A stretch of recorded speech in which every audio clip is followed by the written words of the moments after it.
Welcome to episode number 35 of Off the Shelf.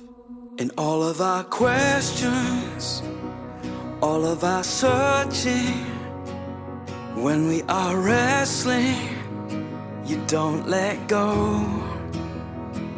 In all of our fears and doubts, all of our anxious thoughts, when we are restless, still we are held. Lord, I believe, but help my unbelief. Hi, my name is Rod Bergen, and I want to welcome you to this week's episode of the Off the Shelf podcast. The purpose of this podcast is to ask questions and to help you, our listener, find the answers to those questions. God is not afraid of our questions. I have 4 children and 8 grandchildren, and I love it when one of them is a question. You should not be afraid to ask questions. If you truly understand the love your Heavenly Father has for you, it should cause any fear to disappear. As the Apostle John said in 1 John 4:18, there is no fear in love, but perfect love drives out fear, because fear has to do with punishment. The one who fears is not made perfect in love. The opposite of love is fear. Fear is focused on yourself, while love is focused on others. If you fear that God is going to punish you, you don't understand His love for you. It is fear of God's punishment that is driven out by love. People cannot love God and fear His punishment at the same time. We want you to know what it means to be a true follower of Jesus. Off the Shelf is primarily directed at followers of the message of William Branham and former followers like ourselves. Off the Shelf is now being heard in over 100 countries, and we are glad you could join us. Today, I am delighted to welcome John Collins to Off the Shelf. John is the author of 2 books, Stone Mountain to Dallas, The Untold Story of Roy Alonzo Davis, and Jim Jones, The Malachi 4 Elijah Prophecy. John is also the author of the Seek the Truth Apologetics website. Links to John's books and the website can be found on the offtheshelf.life page for this podcast. And as his day job, John is also an IT professional. For those that are new to this podcast, followers of William Branham refer to themselves as being in the message, which is a code word for being a follower of William Branham. We're going to talk about the usage of that term a little later in the show. John was raised in the message, and his grandfather, Willard Collins, was the pastor of Branham Tabernacle for many years, the same church that William Branham pastored starting back in the 1930s. John, welcome to Off the Shelf. Thank you, Rod. It's good to be here. John, you were born and raised in the message. What was that like? Well, you know, if you've been any part of the movement that has looked at the websites that are up and seen the things that we've had to say, you wouldn't expect me to say this, but at least from my standpoint, we actually had a good time in the message. The churches that I went to, the people were very friendly, very good people. We were closer together, I would say, than probably was healthy, but at the time we did not know that. And growing up, I went from moving from cities from Arizona to South Carolina, and we went to many message churches, across the country. Each of them just slightly different, but it was pretty much the same. The people, at least from my experience, were genuinely good people. And I would agree with you, John. I think having come into the message myself when I was just finishing first year university, and my story is in detail in the first and second episodes of the Off the Shelf podcast. Having raised our kids in the message, people are very friendly, warm, very close. and we'll talk about this, that's one of the problems too. It's insular, it's self-focused, but it's a very safe environment in a lot of ways. Exactly. And knowing what I know now, I see these churches as very dangerous. But whenever you're in it, you're in this tight, close knit group of people, and they're more than just your friends. They're your family, and they're the people who are. They believe they're going to be raptured up while the rest of the Christian churches are here on earth. And you're growing up with this mindset that you believe that you're a part of something that's more special than anybody else in the city. Absolutely.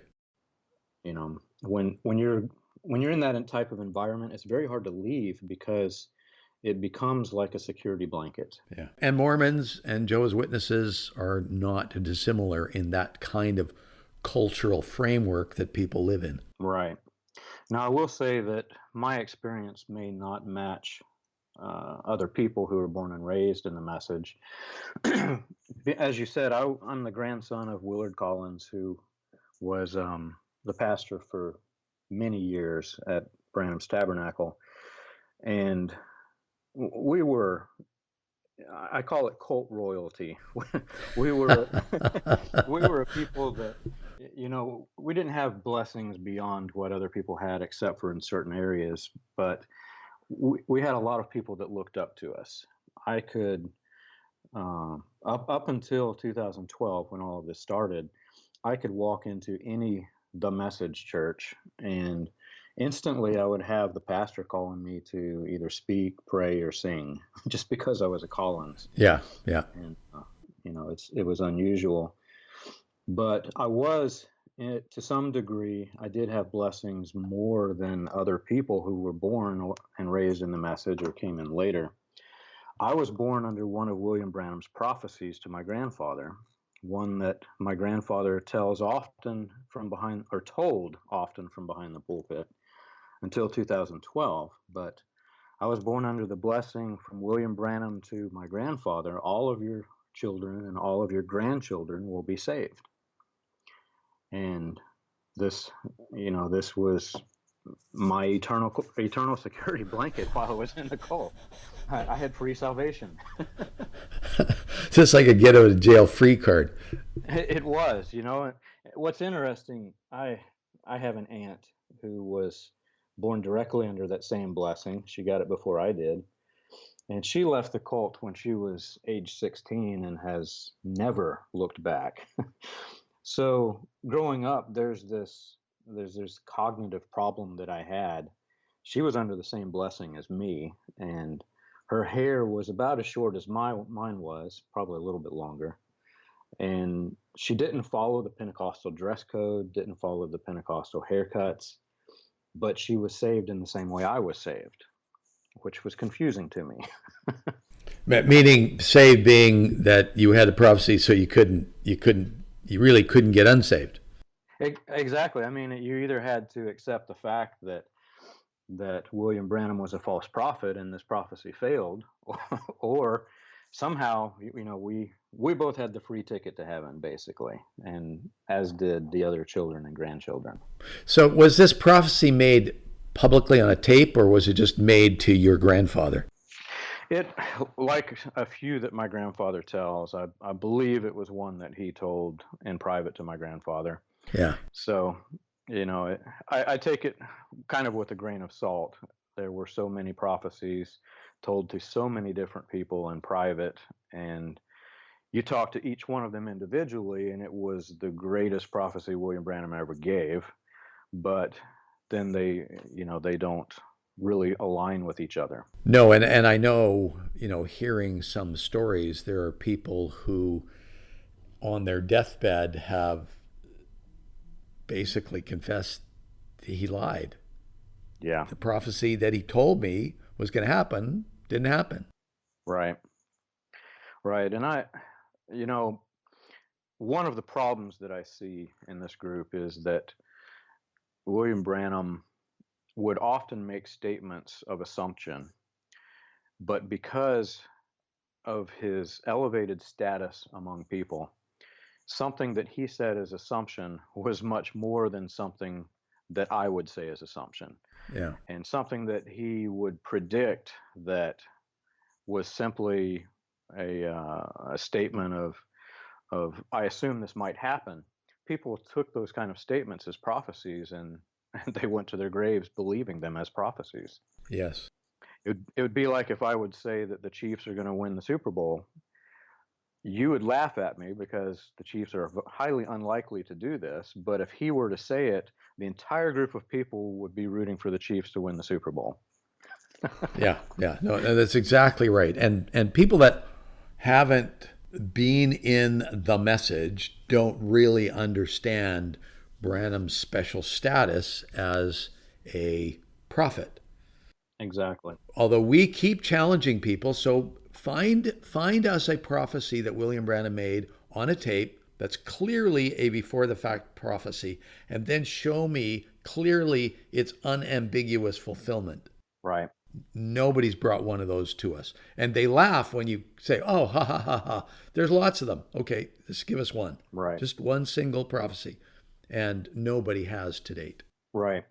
And I will say that growing up in the message under this type of mentality is a bit different than growing up outside of this mentality in the areas of prophecy, because we were taught, those of us growing up, we were taught from birth that every single thing that the man said had more value than what somebody else said. Yeah. So whenever he is making these prophecies and we're looking at them as the ultimate truth, we're not looking at them in the same way that the Bible would look at prophets and prophecy. According to the way the Bible lays out the structure of prophecy and prophets, it has very little to do with the man speaking, but more to do with the voice that's speaking through him. So if he were to make a statement that is prophetic and it's coming from a divine being speaking through his voice box, the divine being already knows what is going to happen. So if it were to fail, then the divine being himself had failed. So for us looking at this man who's making random assumptions and random predictions, some of them happening, some of them not happening, it's very difficult to call that a biblical prophet. Yeah, I agree with you. John, you refer to the message as being a cult. Why do you call it that? Well, it's interesting. The word cult itself is not that bad of a term. Until about 1978, it was just simply what the word intended. A cult is a following of people devoted to a certain cause. Yeah. The early Christians, if you read, I've read Irenaeus' book Against Heresies, and I've read Josephus' Antiquities of the Jews, and they're talking about all of the different sects, sects, of people that are followers of a certain cause. And they refer to each one of them in today's language, it would be the word cult. You can also apply it to political figures, political movements, and you can apply it to even entertainment figures. I could easily say that Garth Brooks has a cult following, but I can't say that Garth Brooks has a dangerous cult following. And that's really the key difference. In a cult, you're a follower who is devoted to a cause, but you, as your individual self, have chosen to be part of that cause, and you're individually active in that cause.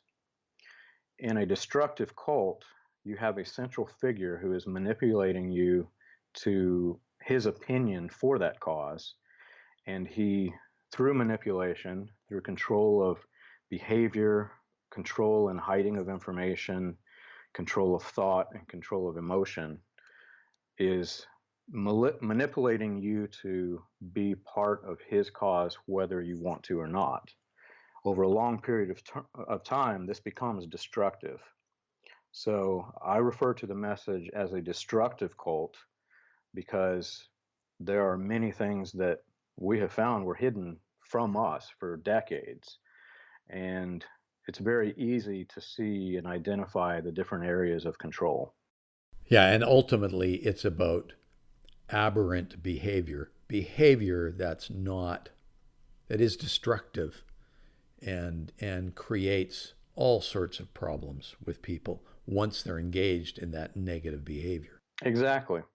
I found in the work that you and I have done through the websites and support groups, one of the most common questions we get whenever somebody comes out of this destructive cult is, if William Branham is not the prophet for our day and we're not to follow him, who are we supposed to follow?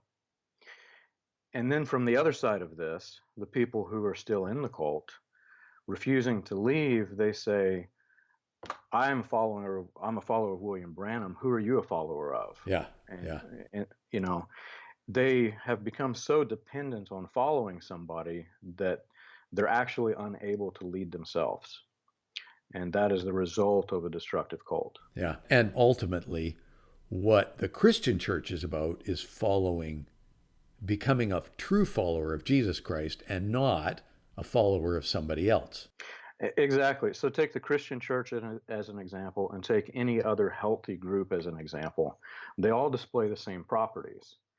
In a healthy environment that is not a destructive cult, your individual self is amplified and supported and fine-tuned for the cause. So Jesus said to the people, I'll make you fishers of men. What he was saying is, I'm going to make you leaders. I'm going to take each one of you individually, I'm going to lift you up, and I'm going to make you a leader towards the cause.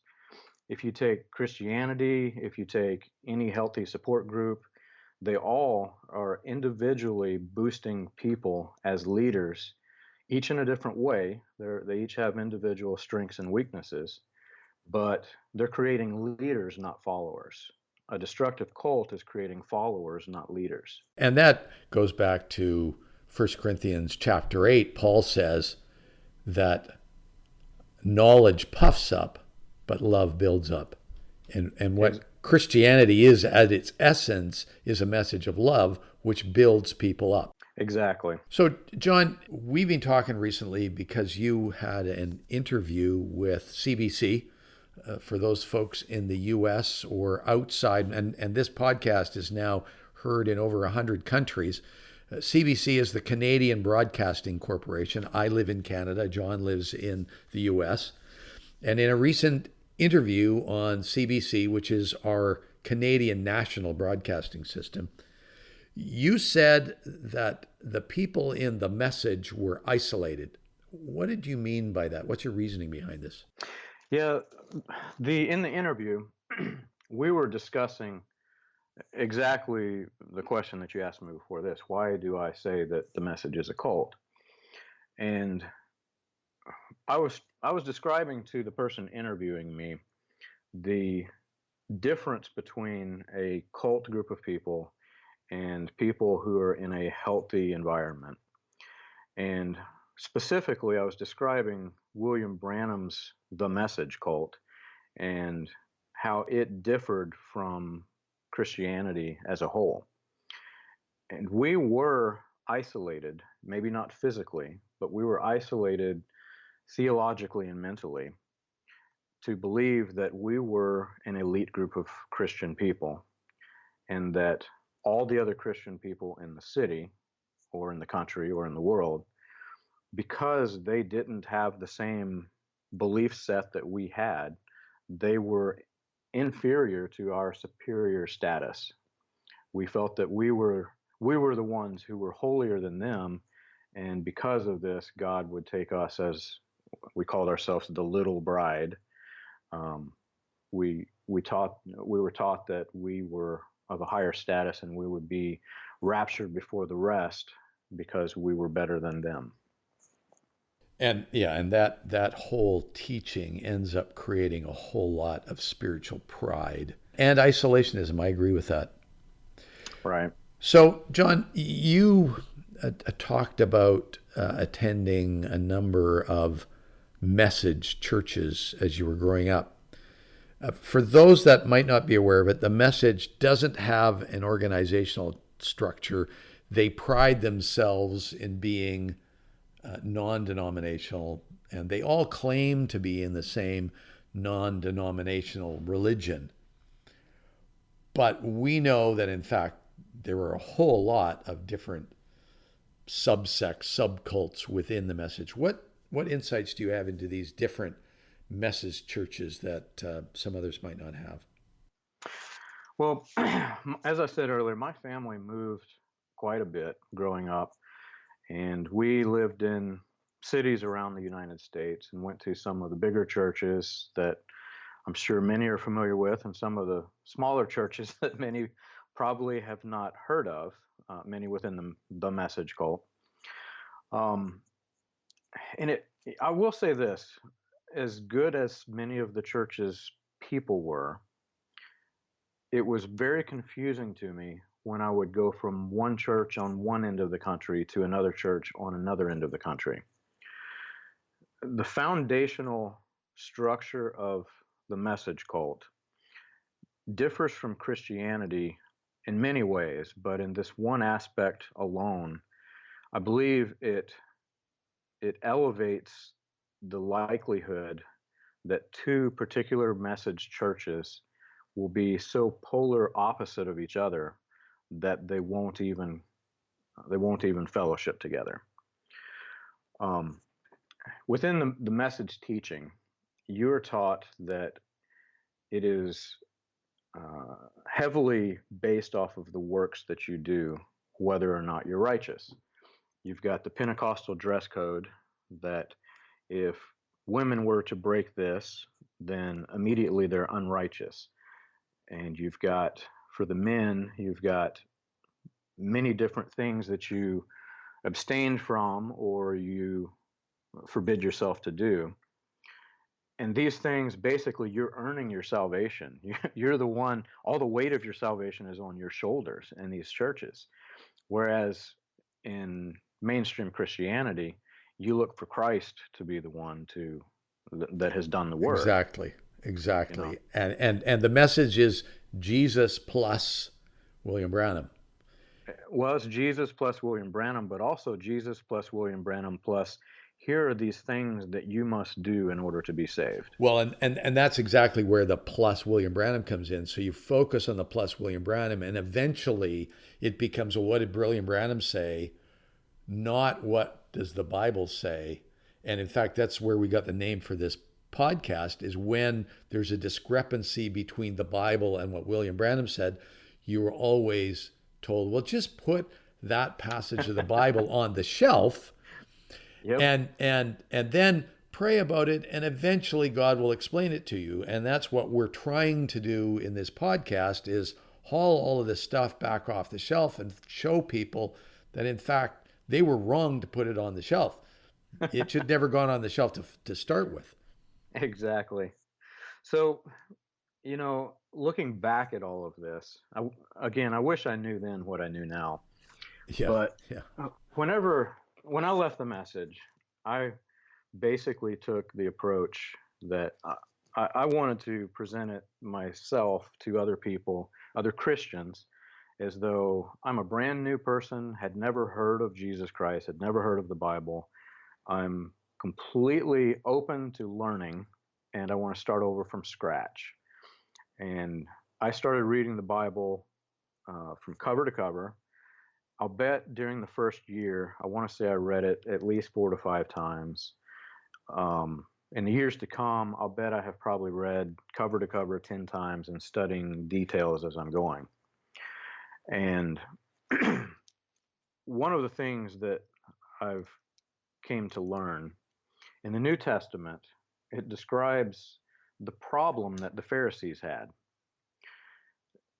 Moses came with the law, and the law had approximately, if I remember correctly, there were 300 blessings if you obeyed all of the many laws, and there are 300 curses if you started failing at any point of these laws.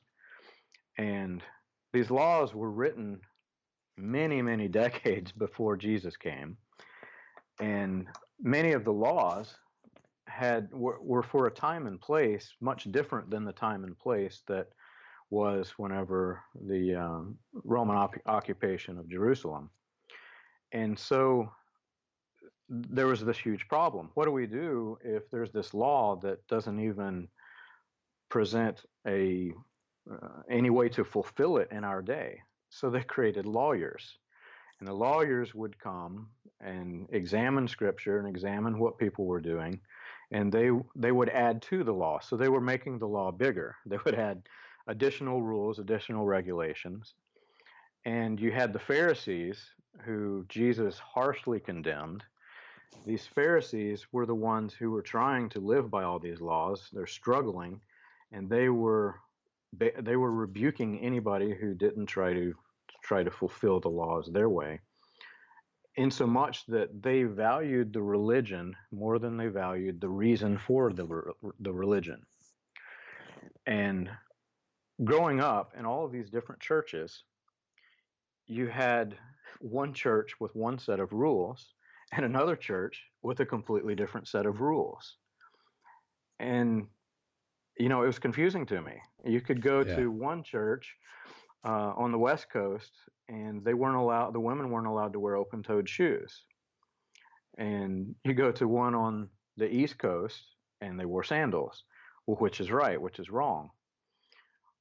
What appears to have happened is that message pastors today are attempting to be both lawyer and Pharisee and apply the many things that William Branham was speaking against during the age of civil rights and the Cold War. And they're trying to invent new rules to fulfill what happened years and years ago. Yeah. So, and I always had a strong inclination to push back against that stuff. I remember somebody was preaching in the church at one point in time and made a statement that people shouldn't wear suspenders because they'd seen a singing group called the Suspenders, and they thought, oh, these suspenders are supposed to be cool. So they decided for themselves, it was a personal opinion, decided but preached over the pulpit that wearing suspenders was wrong. So I remember after the service was over, I walked up to this individual who had just finished preaching, and I said, so you think wearing suspenders is wrong? And he kind of looked at me quizzically, and I was wearing a suit, and I opened my suit jacket, and I was wearing suspenders. And he goes, oh, right? I just completely talked. And I said, you know why I wear suspenders? And he said, No, why? I said, it's to hold my pants up. Now, you could also wear a belt, but an old farmer once told me, never trust a man who wears both a belt and suspenders. And I just turned around and walked away. And he never preached on that again. Yeah, and it's, I've learned since then that there's a strong element of groupthink that is happening. Yes. We've gone decades and decades since William Branham's death. And it's interesting because you can almost point to the theology of the minister before he joined the message, and you can predict which direction their church is going to go. You have Pentecostal ministers who were Pentecostal before hearing William Branham, and they're so heavily Pentecostal, and they won't fellowship with another church, even in the same city, who had a Methodist minister who came in and joined the message, and he's leaning towards the Methodist theology within his message. Yeah.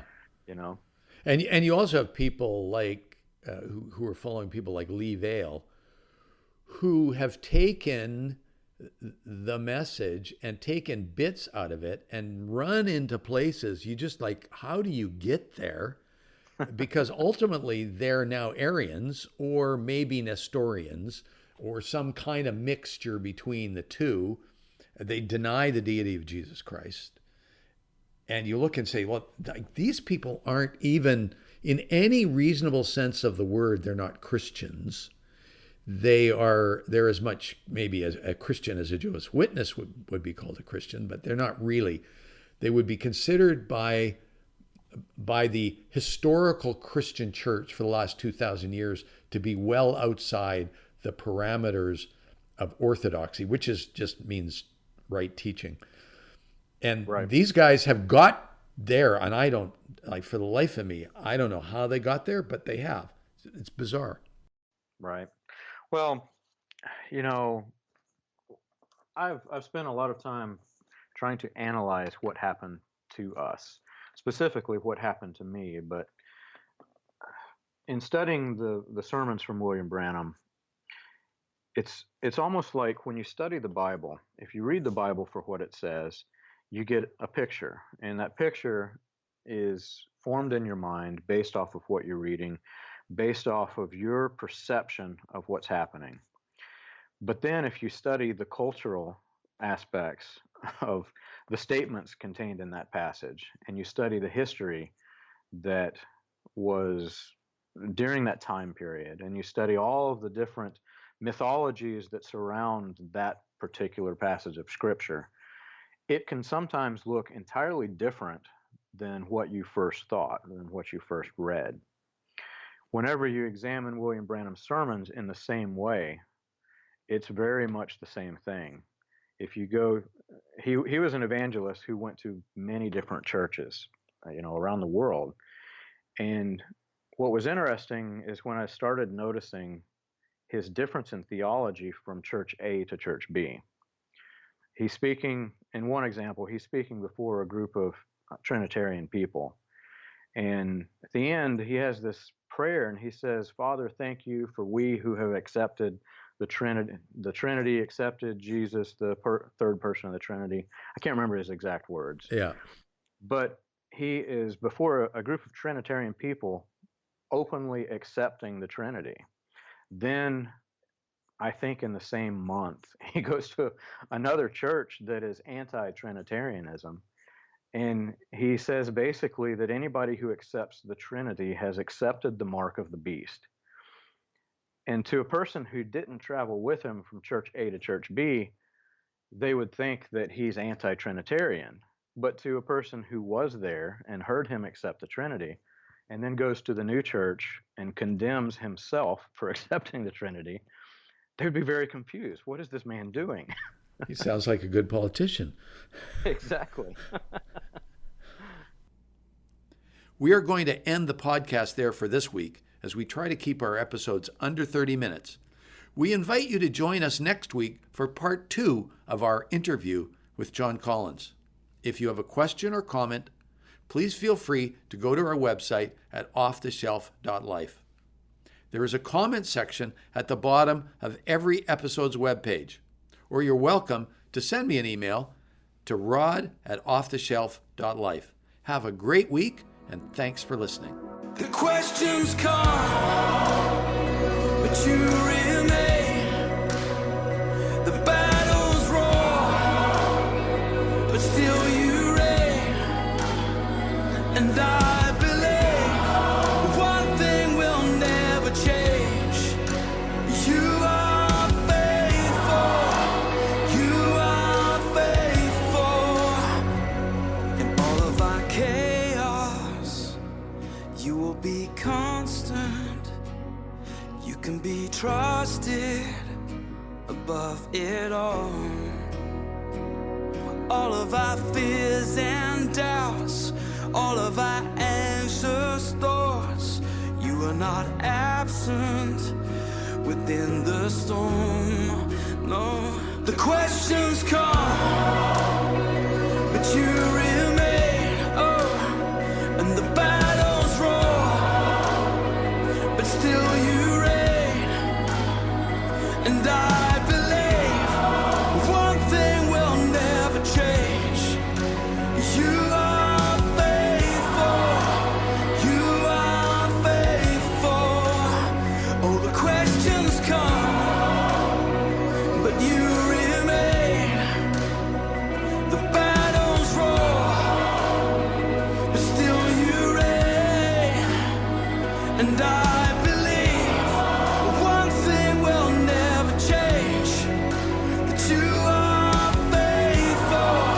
Yes, you are faithful. Lord, I believe, but help my unbelief. Lord, I believe, but help my eyes to see.